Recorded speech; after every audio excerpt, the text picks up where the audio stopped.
Hi everyone. In this video, we would be talking about how to make crisp notes of Lakshmikant for pre as well as for mains for UPSC aspirants. But before that, let me give you a little bit introduction about myself. I'm Radhika Gupta, and I am a mechanical engineer from SGS ITS Indore. I have given my first attempt at UPSC in 2019, and I recently appeared in the interview in February 2020. But the results as of now haven't come because of the lockdown, so I'm waiting that. But amid this lockdown, I had some time at my disposal to address this particular query, which is a query of so many people as to how to make notes of Lakshmikant, especially for prelims as well as for mains, because Lakshmikant per se is a book that is very bulky, and it takes almost 20-25 days for to it takes almost 20-25 days to read it at one go. So it becomes almost impossible to revise the entire book a day before prelims or a day before mains. So that is exactly what I'm trying to address here. And I'll try to incorporate some of my own handmade notes because while I was preparing, I also searched a lot on YouTube and on Quora and on different platforms online just to understand how to concise this vast bulky subject. But unfortunately, I couldn't come across something really nice or something really consolidated. तो होता ये था कि toppers बोल तो देते थे कि यार इसको लक्ष्मीकांत को प्रीलिम्स के लिए 50-60 पेज में कंसाइज कर दो, या एकदम इशू बेस्ड नोट्स बना दो एक एक पेज के हर सब्जेक्ट के लिए और हर टॉपिक के लिए. पॉलिटी के बारे में अगर हम बात करें तो कोई ये नहीं बताता था कि यार 50-60 पेज में करना तो है, लेकिन करना कैसे है. ठीक है, तो मैं बस उसी चीज़ के बारे में बात करने की कोशिश करूँगी इस छोटे से वीडियो में. ज़्यादा टाइम आप लोग को खाऊंगी नहीं क्योंकि टाइम की ऑब्वियसली कमी होती है. So let's begin. तो एक छोटी सी चीज़ आई एड्रेस कि लक्ष्मीकांत को पढ़ना कैसे है. वो इसलिए ज़रूरी है क्योंकि जब तक आपको ये नहीं समझ में आएगा कि लक्ष्मीकांत को पढ़ना कैसे है तो आपको ये समझ में नहीं आएगा कि नोट्स कैसे बनाना है. So for that the one thing that I understood in last 2 years of my preparation is the comparative approach. कि जब भी आप फॉर एग्ज़ाम्पल जब भी आप चीफ मिनिस्टर पढ़ रहे हैं तो आप साथ में प्राइम मिनिस्टर पढ़िए. जब भी आप प्रेसिडेंट पढ़ रहे हैं तो आप साथ में गवर्नर पढ़िए. ठीक है, तो इस तरीके से आप देखिए कि उस चीज़ की नेशनल लेवल पे जो बॉडी है और उसका स्टेट लेवल पे जो बॉडी है उसको साथ साथ में पढ़िए. जैसे फॉर एग्जांपल आपको पार्लियामेंट अगर आप पढ़ रहे हो तो आप स्टेट लेजिस्लेचर पढ़ लीजिए. अगर आप NHRC पढ़ रहे हैं तो आप SHRC पढ़ लीजिए. अगर आप CBC पढ़ रहे हैं तो आप CBI पढ़ लीजिए. अगर आप SIC पढ़ रहे हैं तो आप CIC पढ़ लीजिए, है ना. तो इस तरीके से आप कंपेरेटिव अप्रोच में पढ़ाई करिए. ये प्रीलिम्स के लिए बहुत हेल्पफुल है क्योंकि जो क्वेश्चंस आते हैं प्रीलिम्स के वो कंपेरेटिव तरीके से काफ़ी आते हैं. और नोट्स भी मैंने अपने इसी तरीके से बनाए comparative, specially in constitutional and non constitutional bodies. अभी मैं आगे आपको बता दूंगी. तो टारगेट ये है कि अच्छा, एक चीज़ और मुझसे काफ़ी लोगों ने अभी रिसेंटली पूछी थी कि शॉर्ट नोट्स हम लोग कब बनाएं, मतलब first reading, second reading, third reading. Generally I tell people that I made my notes in the third reading. मैंने 2 रीडिंग तक सिर्फ लक्ष्मीकांत को काला पीला किया था. उसके बाद जब मुझे लगा कि हाँ मुझे ठीक ठाक अंडरस्टैंडिंग हो रही है, मुझे समझ में आ रहा है कि नोट्स कैसे बनाने, वो फील जब आने लगती है ना कि आपको दिखने लगता है कि नोट्स ऐसे बनाऊंगा मैं, तो वो जब पिक्चराइज होने लगता है तो then you are probably in that position कि अब आप नोट्स बना सकते हो. That might come to you in your third reading और इन योर सेकेंड रीडिंग और in your fourth reading. Have that patience. जब भी जिस भी रीडिंग में आएगा उस रीडिंग में आप अपने शॉर्ट नोट्स बना लेना. But have a target. जैसे मेरा टारगेट था कि मैंने अपने आप को 20 दिन दिए थे कि 20 दिन में मैं अपना पॉलिटी पूरा एक बार पढ़ लूँगी और साथ साथ में उसको कंडेंस कर दूँगी 60 पेजेस में. ये मेरा टारगेट था. So I stuck to that target और मेरा ऑलमोस्ट 17-18 डेज़ में हो गया था. ठीक है, आप अपनी स्पीड के हिसाब से उसको ट्वीक कर सकते हो. सो मेंस के लिए थोड़े से अलग तरीके से नोट्स बनाने पड़ेंगे क्योंकि वहाँ पे इशू बेस्ड नोट्स होते हैं. और एक चीज़ और है कि लक्ष्मीकांत वहाँ पे सफाइज़ नहीं करेगी. आपको कुछ एडिशनल रिसोर्सेज चाहिएंगे आपके मेंस के नोट्स बनाने के लिए. ठीक है, तो मेंस के लिए वापस मैं आऊँगी इस शीट पे, मैं आपको एक्सप्लेन कर दूँगी कि कैसे मेंस के लिए अप्रोच रखनी है. तो अभी अपन प्रीलिम्स पे ही सीधा बात करते हैं. जैसे मैं आपको बोल रही थी कि कंपेरेटिव अप्रोच से पढ़िए. ठीक है, तो हिस्टोरिकल अंडरपिनिंग्स एक चैप्टर है, पहला चैप्टर है लक्ष्मीकांत का. तो अगर आप उसको देखोगे यहाँ पर थोड़ा सा, तो मैंने क्या किया था कि जितने भी रेगुलेटिंग एक्ट्स है उनको मैंने इस तरीके से लिखने की कोशिश की. और साथ में मैंने क्या किया, जैसे यहाँ पर एक कंपैरिजन आता है कि for example governor of Bombay Madras they were subordinated in 1773. But then उनको बाकी जो दोनों थे the Bombay as well as Madras. तो बंगाल यहाँ पर बॉम्बे और मद्रास को सबॉर्डिनेट किया था 1773 में, और 1833 में क्या किया था, उनका लेजिस्लेटिव पावर भी छीन लिया गया था। तो मैंने यहाँ पे इस तरीके से एरो बना के इसको रिलेट किया, और फिर मैंने एरो बना के रिलेट किया 1861 से कि यहाँ पर इनके पावर्स इनको वापस दे दिए गए थे। तो इस तरीके से एक पिक्टोरियल रिप्रेजेंटेशन जब आप बनाते हो ना अपनी स्लाइड्स में, तो उससे क्या होता है ना कि आपके दिमाग में एक इमेज क्रिएट हो जाती है, और वो दिमाग में आपके हमेशा बैठे रहती है। तो try to draw these kinds of lines and arrows जो आपको कंपेरेटिव पर्सपेक्टिव देंगे। तो मुझे हमेशा याद रहता था कि 1773 लेफ्ट हैंड साइड के टॉप कॉर्नर पे है पेज में, और एकदम राइट हैंड साइड के एकदम बॉटम कॉर्नर पे 1892 एक्ट है। तो ये मेरे को दिमाग में बस गया था। तो इस तरीके से जब आप अपने नोट्स बनाओगे अपने तरीके से अपने मैनर में, तो आपको उसकी इमेज दिमाग में बनी रहेगी। ठीक है, तो इस तरीके से आप इस स्लाइड को पॉज करके देख लेना कि मैंने कैसे 2 पेज में पूरा पहला चैप्टर कंसाइज किया था। ठीक है, तो ये रिवीजन बहुत आसान बना देगा आपका। एक दूसरा एग्जांपल लेते हैं, जैसे सोर्सेज ऑफ कॉन्स्टिट्यूशन। अब कई बार प्रीलिम्स में ऐसी टुच्चा सा सवाल आ जाता है, मैच द फॉलोइंग, कि ये इस पर्टिकुलर जैसे फॉर एग्जांपल हमने फेडरल स्ट्रक्चर कहाँ से लिया है, जुडिशरी कहाँ से लिया है, या इमरजेंसी प्रोविजंस कहाँ से लिया है, ठीक है, या फिर फंडामेंटल राइट्स कहाँ से लिया है। तो ये मैंने एक पेज पे पूरा कंडेंस कर दिया था कि कौन कौन सा कहाँ से लिया गया है। अभी इसमें कई बार क्या होता है, कन्फ्यूजन हो जाता है। जैसे गवर्नर हमने लिया है 1935 से, लेकिन गवर्नर का अपॉइंटमेंट हमने कैनेडियन कॉन्स्टिट्यूशन से लिया है। तो इस तरीके से ये मैंने एरो बना दिया, ये याद रखने के लिए कि यहाँ पे थोड़ा सा झोल है। ठीक है, तो इस तरीके से जैसे राज्यसभा के मेंबर नॉमिनेशन जो होता है वो आयरिश कॉन्स्टिट्यूशन से मिला है, लेकिन राज्यसभा का इलेक्शन प्रोसीजर हमें साउथ अफ्रीका से मिला है। तो यहाँ पे फिर एक झोल है। तो ये क्या किया मैंने, एरोज बना दिया इस तरीके से। तो उससे बहुत क्लियर इमेज बन जाती है कि हाँ, मतलब जहाँ पे झोल है, जहाँ पे चीज़ें कन्फ्यूजिंग हैं, वहाँ पे इस तरीके से मैं उसको थोड़ा सा अलग तरीके से करने की कोशिश करती थी। ठीक है, फिर जैसे फॉर एग्जांपल नेशनल कमीशंस है, कुछ बॉडीज़ है, वो किसके अंडर आती है, पीटी में कई बार आ जाता है। तो मैंने ऐसे एक पेज पे जितनी कमिटीज़ मेरे को मिली और जो जिसके अंदर आ रही थी वो मैंने सारी एक जगह लिख ली। तो उससे अब मेरे दिमाग में इमेज बन गया कि कौन सी कमेटी किसके अंदर आती है। फिर लास्ट में मैंने कंडेंस करने के लिए ऐसा एक चार्ट बना लिया, तो मेरे को और आसान हो गया कि मिनिस्ट्री ऑफ पर्सनल के अंदर इतनी सारी बॉडीज़ आती है, फिर मिनिस्ट्री ऑफ होम अफेयर्स के अंदर ये सारी बॉडीज़ आती है। तो ऐसे आप इनोवेटिव थोड़ा सोच सकते हो, स्पेस भी बचेगा और आपको नोट्स बनाने में आसानी हो जाएगी। बट इन सब के लिए एक प्री रिक्विजिट है कि आपको पता होना चाहिए कि क्वेश्चन प्रीलिम में कैसे आ रहे हैं, तभी आपको समझ में आएगा कि नोट्स कैसे बनाने हैं, है ना, कहाँ फोकस करना है, कौन सी इंपॉर्टेंट इन्फॉर्मेशन है, कौन सी इन्फॉर्मेशन आपके लिए एक्चुअली रेलेवेंट है। वो रेलेवेंट समझने के लिए आपको प्रीलिम्स के क्वेश्चंस और मतलब प्रीलिम्स के क्वेश्चंस बैक टू बैक देखते रहिएगा टाइम टू टाइम। ठीक है, एक थर्ड एग्जांपल है यूपीएससी एसपीएससी। जैसे मैं बोल रही थी कंपैरेटिव पर्सपेक्टिव, तो यूपीएससी को एसपीएससी के साथ पढ़िए, state public service commission and union public service commission.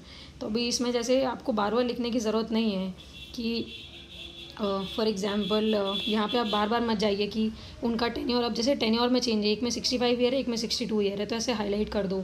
ठीक है, दोनों जगह अगर मिसबिहेवियर के बेसिस पे आप निकाल रहे हो तो एससी का रेफरेंस बाइंडिंग हो जाता है।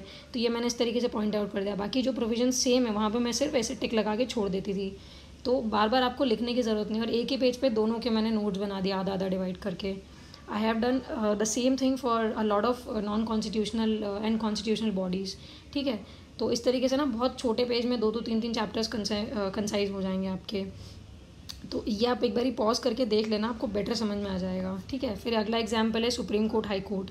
अभी इसमें भी मैंने वही चीज़ करी कि जैसे क्वालिफिकेशन है, इम्पीचमेंट है ना, तो दोनों जगह में क्या डिफरेंसेस होते हैं वो मैंने लिख दिए साइड में। फिर ऐसे रिट जुरिस्डिक्शन है, एपिलेट जुरिस्डिक्शन है, एडवाइजरी जुरिस्डिक्शन है, तो दोनों जगह डिफरेंसेस मैंने लिख दिए। तो वहाँ पे हाईलाइट करिए जहाँ पे डिफरेंसेस ज़्यादा प्रोमिनेंट है, तो आपको बहुत अच्छे से रिमेंबर, मतलब बहुत अच्छे से याद हो जाएगा कि चल क्या रहा है यहाँ पे। ठीक है, फिर वही same example NHRC versus SHRC, I am sorry, CBC versus CBI. यहाँ पे भी मैंने वही चीज़ करी कि हाईलाइट कर दिया कि यहाँ पे डायरेक्टर का अपॉइंटमेंट कौन करता है और यहाँ पे मेंबर्स का अपॉइंटमेंट कौन करता है।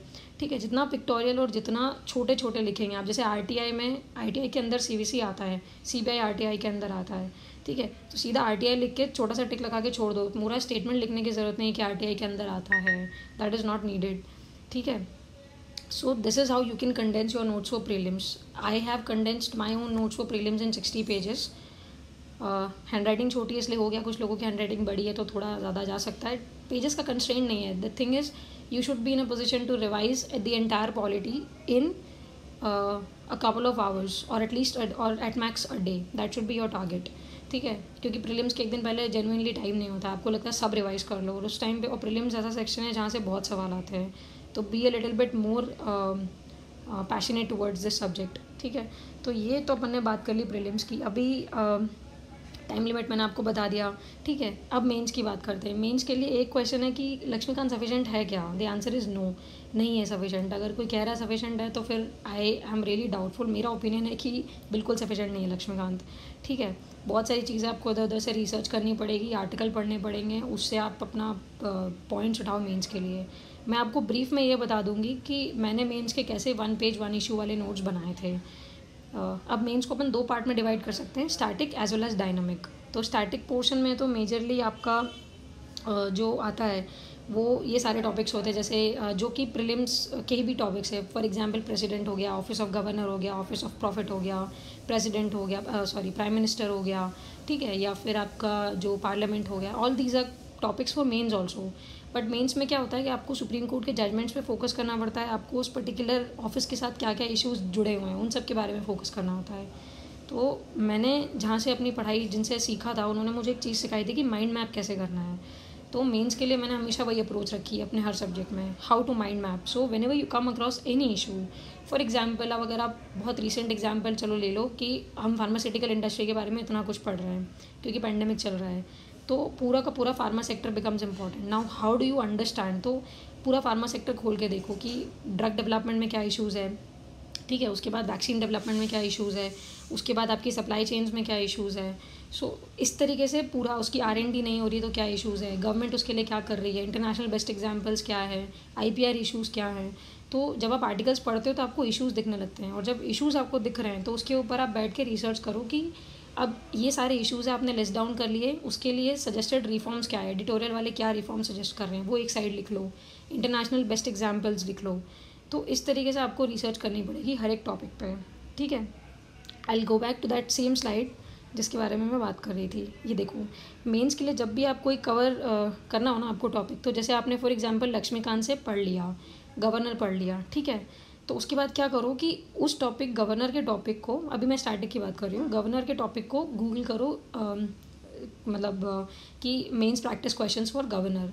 तो 5-6 अच्छी websites, for example insights of India हो जाएगा, या फिर GS स्कोर है, या फिर दृष्टि IAS है। तो इन्होंने क्या किया हुआ है कि क्वेश्चंस पोस्ट किए हुए हैं, mains practice questions along with the model answers. तो उन क्वेश्चंस को पकड़ो और उसको लिखने की कोशिश करो based on your existing knowledge. अगर नहीं लिख पा रहे हो तो फिर उनका मेंस जो मॉडल आंसर है वो पढ़ो, उससे काफ़ी सारा फॉर्डर मटीरियल मिलेगा और ये समझ में आएगा कि क्वेश्चंस कैसे पूछ रहा है मेंस में। तो उस फॉर्डर मटेरियल को as an add on material अपने आंसर्स में यूज़ करो, फिर उसके लिए अपना इशू बेस्ड नोट्स बना लो। तो फिर क्या होगा कि वो एक कॉम्प्रिहेंसिव नोट्स बन जाएंगे जिससे आप कहीं का भी किसी भी डायमेंशन में क्वेश्चन आएगा you will be able to address. तो मैंने स्टैटिक पार्ट कवर करने के लिए सिंपल अप्रोच ये लगाई थी कि जितने भी टॉपिक मैंने स्टैटिक पार्ट में पढ़े थे, जैसे फॉर एग्जांपल PRI हो गया, तो मैंने PRI पे जितने प्रैक्टिस क्वेश्चंस मेरे को मिले 15-20 और जितने भी मिले 5-10-15-20, अगर बड़ा टॉपिक है तो ज़्यादा प्रैक्टिस क्वेश्चंस मिलेंगे, छोटा टॉपिक है तो शायद 3-4 ही मिलेंगे।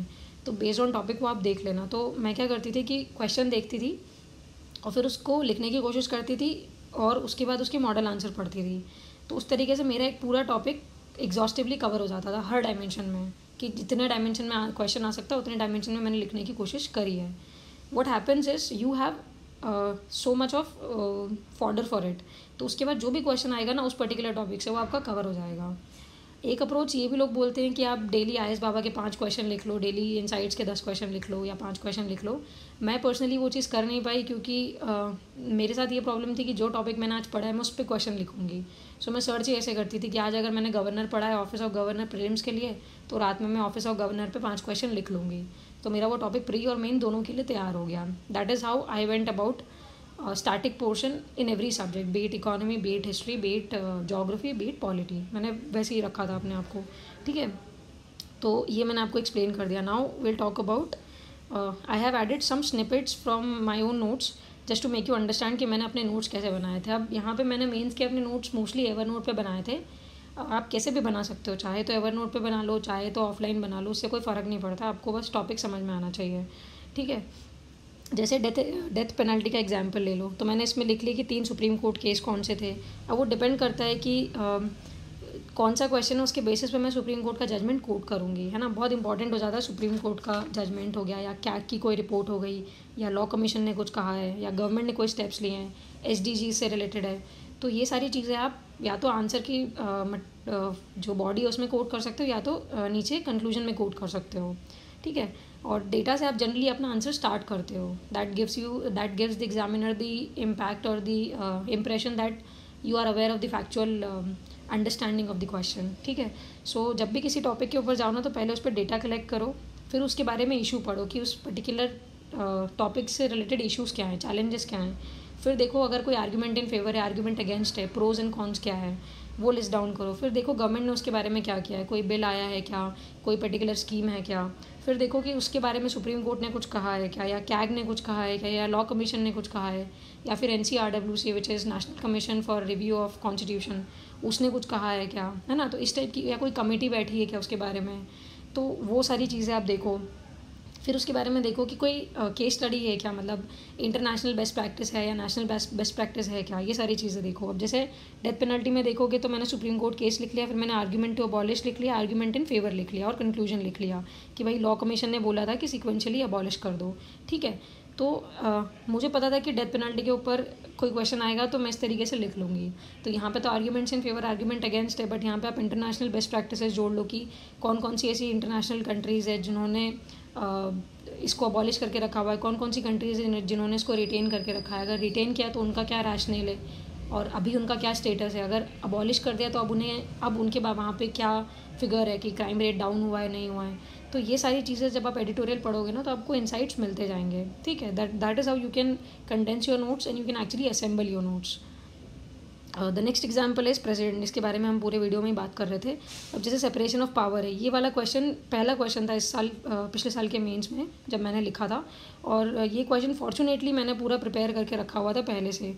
तो मुझे पता था कि मुझे स्टार्ट कैसे करना है, मोंटेस्क्यू प्रिंसिपल से। मुझे ये पता था कि कैसे ये कौन कौन से एग्जाम्पल है सेपरेशन ऑफ पावर के हमारे कॉन्स्टिट्यूशन में, और मुझे ये पता था कि अगर ये चेक्स एंड बैलेंसेस को मेंटेन कर रहा है तो कैसे कर रहा है, व्हाट आर द एग्जांपल्स। तो ये क्योंकि मैंने इस टाइप का क्वेश्चन पहले लिखा हुआ था, तो मैंने उस टाइप के नोट्स बना के रखे थे, ठीक है। That is how answer writing would help you in exams, कि कोई डायरेक्ट क्वेश्चन आए ज़रूरी नहीं है, बट अगर आ गया तो आपको बहुत मज़ा आ जाएगा कि यार ये स्टैटिक पार्ट ये मैंने लिखा हुआ था तो मुझसे सीधे सीधे बन गया, ठीक है। फिर प्रेसिडेंट के ऊपर मैंने नोट्स बनाए थे, जैसे प्रेसिडेंट में क्या क्या डायमेंशन हो सकते हैं।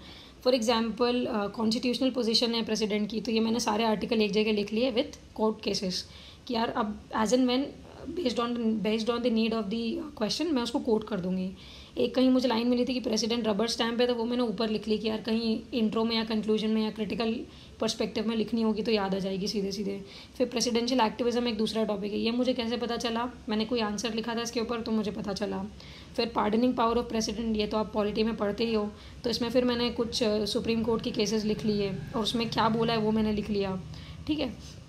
फिर ordinance making power of president है, ये मैंने पढ़ा था पॉलिटी में, तो मैंने फिर उसमें मेंस के हिसाब से लिखा कि जजमेंट क्या था कॉन्स्टिट्यूशनल, उसका जो एवोल्यूशन हुआ वो कैसे हुआ।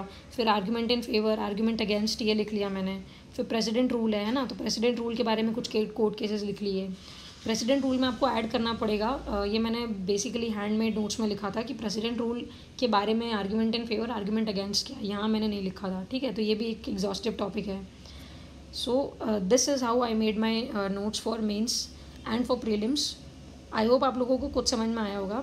अच्छा, एक और चीज़ मैं बोलूँगी कि अभी मेंस का टाइम आने वाला है, ठीक है। तो मेन अभी होता क्या है कि स्टैटिक पोर्शन के बारे में तो काफ़ी कुछ आप लोग नोट्स बना लेते हो इधर उधर से, कोचिंग का मटेरियल पढ़ के, है ना, और कुछ किसी के नोट्स पढ़ के। एक चीज़ और मैं अभी आपको बोल रही थी कि लक्ष्मीकांत सफाइज नहीं करेगी, so how do you read for mains, ठीक है। तो उसका आंसर ये है कि यार किसी भी अच्छी कोचिंग का क्लास नोट्स जुगाड़ लो कहीं से, या तो मिल जाएगा आपको ऑनलाइन PDF, या तो अगर आप दिल्ली में हो तो आप वहाँ से ख़रीद लो।